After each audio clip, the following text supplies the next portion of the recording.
At ito na nga mga ka-idol, dumating na ang ating request na mixer para sa ating powered speaker na ginawa. Ito na mga ka-idol, oh. 4 channel mixer with microphone. May microphone na siya, oh. Tapos Bluetooth. Tapos ngayon, isi-set up natin mga ka-idol para malaman natin kung maganda.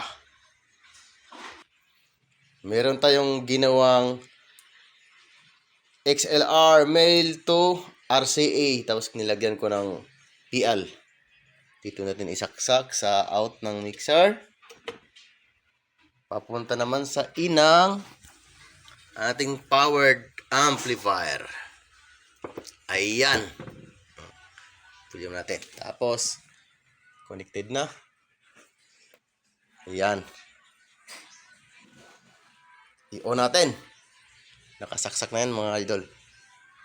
Unahin natin ang amplifier. Buksan. Para di mag... Yan. Inon na natin yung ating powered mixer. Mackie 450. Tapos, ang ating mixer. Ay, mali. Dapat pala. Mixer pala yung inuna. Yan mga ka-idol. Tapos, i-on natin ang Bluetooth. Pang. On natin yung TV. I-connect natin sa TV mga ka-idol. Yan. Punta tayo sa Bluetooth ng TV. Ayun, oh. Bluetooth.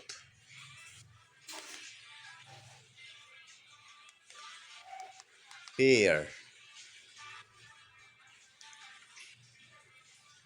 Nag-searching pa. At ayan na nga mga ka-idol, nag-connect na siya. Connected. Ang ganda nito, baguhin natin pangalan. Lagyan natin ng rename. I-rename natin ng Nicole Twin. Ay. Ayan na mga ka-idol, na-rename na natin. Nicole Twins na ang pangalan ngayon. As back. Nicole Twins na. Dahil connected na siya,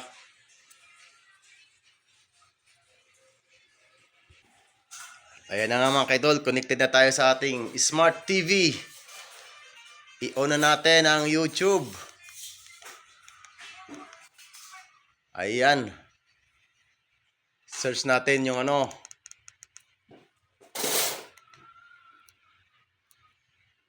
Battle Mix Sound.